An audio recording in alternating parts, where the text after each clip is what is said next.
South ఇండియాలోని అతి తక్కువ ధరలకి రత్నాలనందించే ఏకైక సంస్థ 6JVR.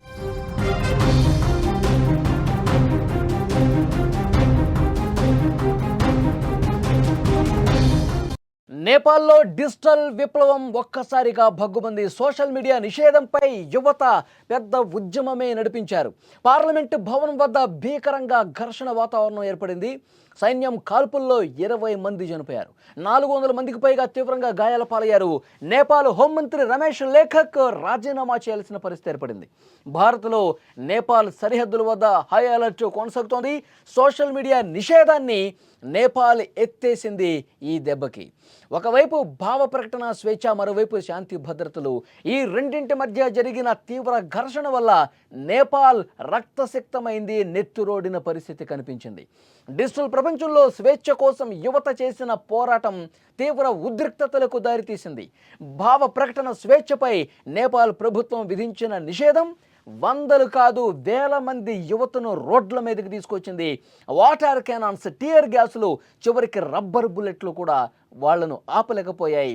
తీవ్రమైనటువంటి ఒక ఘర్షణ పూరిత వాతావరణం అక్కడ కనిపిస్తోంది. విజువల్స్లో మీరు చూస్తూ ఉన్నారు. పెద్ద సంఖ్యలో వేలాదిగా యువత రోడ్ల మీదకి వచ్చి ప్రభుత్వానికి వ్యతిరేకంగా నినాదాలు చేశారు.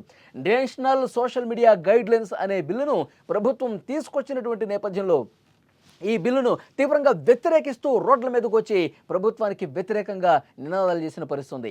ఏ సోషల్ మీడియా ప్లాట్ఫామ్ అయినా సరే నేపాల్లో తమ కార్యాలయాన్ని ప్రారంభించాలి, అంతేకాకుండా ప్రభుత్వం నుంచి అనుమతి తీసుకోవాలి.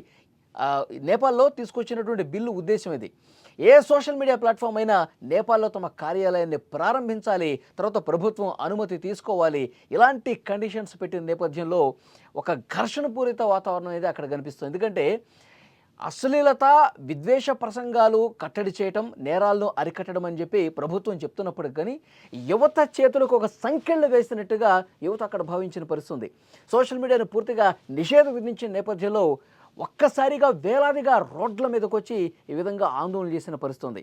ఇక్కడ 1 కోటి మందికి పైగా నేపాల్లో ఫేస్బుక్ యూజర్స్ ఉన్నారు. 36 లక్షలకు పైగా ఇన్స్టాగ్రామ్ వాడుతున్న వాళ్ళు ఉన్నారు. సో వాళ్ళందరికీ ఒక సమస్యగా మారిపోయింది. వీటిని బేస్ చేసుకొని తమ రోజువారీ కార్యక్రమాలు చేసేవాళ్ళు, వ్యాపారం చేసేవాళ్ళు చాలామంది ఉన్నారు. సో దాని మీదే జీవనం సాగించే యువత కూడా చాలామంది ఉన్నారు. సో డెఫినెట్గా ఇది చాలా ప్రతిబంధకంగా మారుతుంది. సో యువతకి ఒక స్వేచ్ఛ లేకుండా చేస్తుంది. భావ ప్రకటన స్వేచ్ఛ మీద తీవ్రంగా దెబ్బ కొట్టినటువంటి పరిస్థితి ఉంది. కాబట్టి ఇంత ప్రతిఘటన వచ్చింది. రోడ్ల మీదకి వేలాదిగా యువతంతా కూడా చేరి ప్రభుత్వానికి వ్యతిరేకంగా నినాదాలు ఇస్తున్న పరిస్థితి. చాలా చోట్ల ఒక ఘర్షణ కనిపించింది. ఇక సైన్యం కూడా వీళ్ళను అడ్డుకునే దాంట్లో భాగంగా తీవ్రంగా స్పందించాల్సి వచ్చింది. ఒకవైపు రాళ్ళు రూతున్నారు, ఒకవైపు టియర్ గ్యాస్ ఉపయోగిస్తున్నా సరే, ఎక్కడ రబ్బర్ బుల్లెట్లు కొడుతున్నా సరే ఎక్కడ కూడా యువత వెనక్కి తగ్గిన పరిస్థితి లేదు. చూడండి, బ్యారికేడ్స్ పెట్టారు, వాళ్ళు ఆపే ప్రయత్నం చేస్తున్నారు. కానీ వేలాదిగా ఒక్కసారిగా రోడ్ల మీదకి రావడంతో సైన్యం కూడా చేతులు ఎత్తేసిన పరిస్థితి ఉంది. ఇక పరిస్థితి చేయి దాటిపోతుంది, శృతి మించుతుంది అన్న క్రమంలో ఒక్కసారిగా వాళ్ళు రబ్బర్ బుల్లెట్ల వర్షం కురిపించారు. హింసాత్మకంగా మారింది. 20 మంది చనిపోయారంటే నేపాల్లో పరిస్థితి ఎంత దారుణంగా ఉందో ఇక్కడ మనకు అర్థమవుతుంది. 20 మంది ఒకే రోజు ఈ ఘర్షణ వల్ల చనిపోయారంటే పరిస్థితి ఎంతటి హింసాత్మకం వైపు దారితీస్తుందో తెలుస్తుంది. నేపాల్ చరిత్రలోనే ఒక విషాద ఘటనగా మారిపోయింది. ప్రభుత్వానికి ఒక పెద్ద మచ్చ తీసుకొచ్చినటువంటి ఘటనగా దీన్ని చూస్తూ ఉన్నారు. ఈ బిల్లో భాగంగా నేపాల్ ప్రభుత్వం ఫేస్బుక్, ఎక్స్, యూట్యూబ్తో సహా 26 సోషల్ మీడియా ప్లాట్ఫామ్స్ను నిషేధించింది. యువత ఆగ్రహంతో ఒక్కసారిగా ఊగిపోయింది. దీనికి జన్ జెడ్ ఉద్యమం అని పేరు కూడా పెట్టుకున్నారు. ఈ ఉద్యమానికి మద్దతు క్రమక్రమంగా పెరుగుతూ వచ్చింది. నిన్న ఉదయం ఒక్కొక్కరుగా వీధుల్లోకి రావటం మొదలుపెట్టారు. 10 మంది అయ్యారు, 100 మంది అయ్యారు, 100,000 అయ్యారు. గంటల వ్యవధిలోనే కొన్ని వేల మంది యువకులు రాజధాని కాఠ్మండూలోని పార్లమెంటు భవనం వైపు ఒక్కసారిగా దూసుకుపోయారు. పరిస్థితి అర్థమైపోయింది ప్రభుత్వాన్ని కూడా. అక్కడ ఉన్నటువంటి అధికార యంత్రాంగం ఆదేశాలు ఇచ్చారు. వెంటనే సైనికులు, బలగాలు రోడ్ల మీదకి వచ్చారు.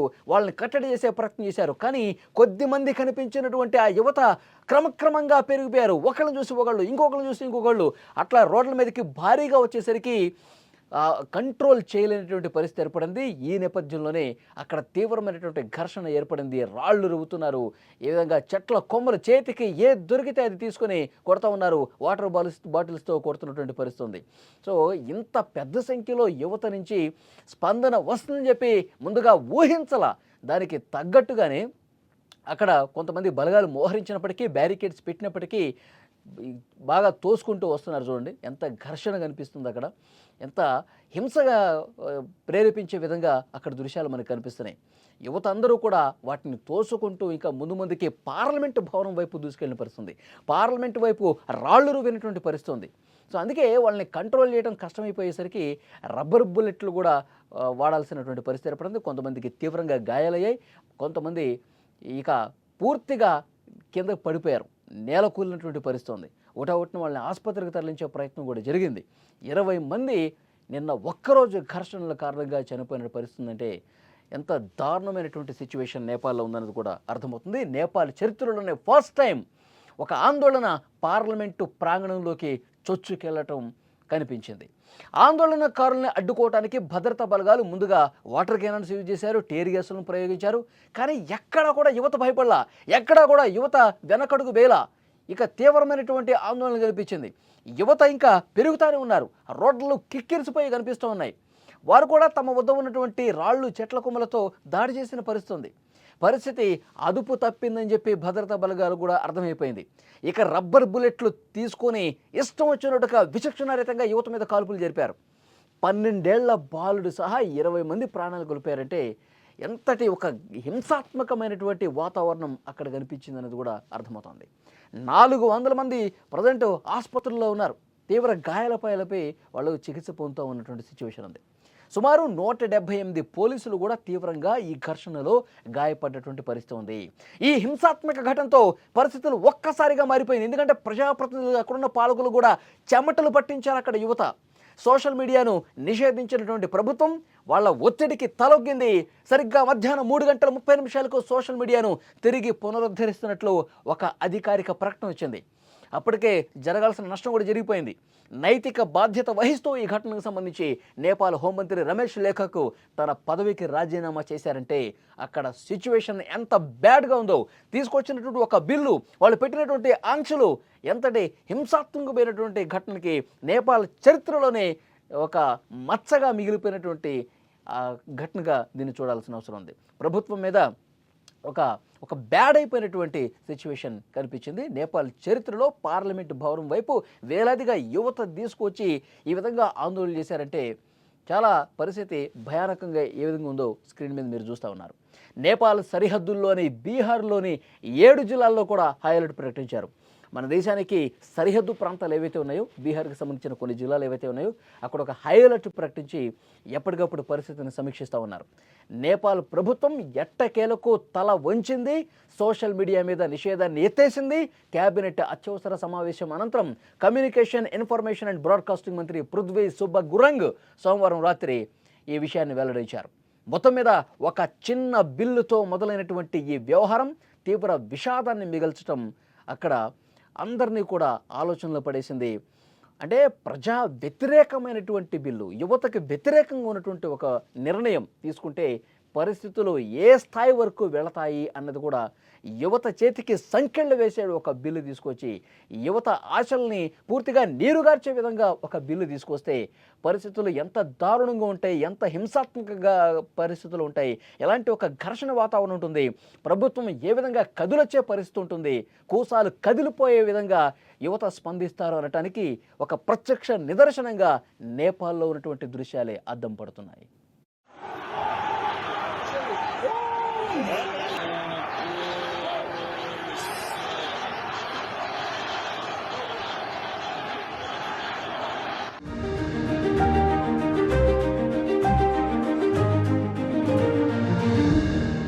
క్యాంటీన్లో ప్లేట్లు కడిగిన సంజిత్ కొండ ఇప్పుడు కోట్ల రూపాయల వ్యాపారం చేస్తున్నాడు. గేదెల షెడ్డు వేసిన ఎంఎస్సీ స్టూడెంట్ అక్షయ్ ఇవాళ బెంజ్ కార్లో తిరుగుతున్నాడు.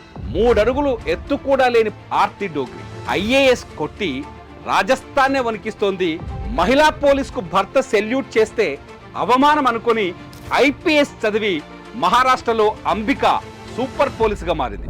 వీళ్ళంతా మన చుట్టే ఉన్నారు, కానీ వీళ్ళ కథలే మనకు తెలియవు. కృషితో ఋషులుగా మారిన వీరి స్ఫూర్తినిచ్చే కథలు ఇప్పుడు మీరు సుమన్ టీవీ విజేతలు చూడండి. సక్సెస్ స్టోరీస్ కి care of address Suman TV విజేత.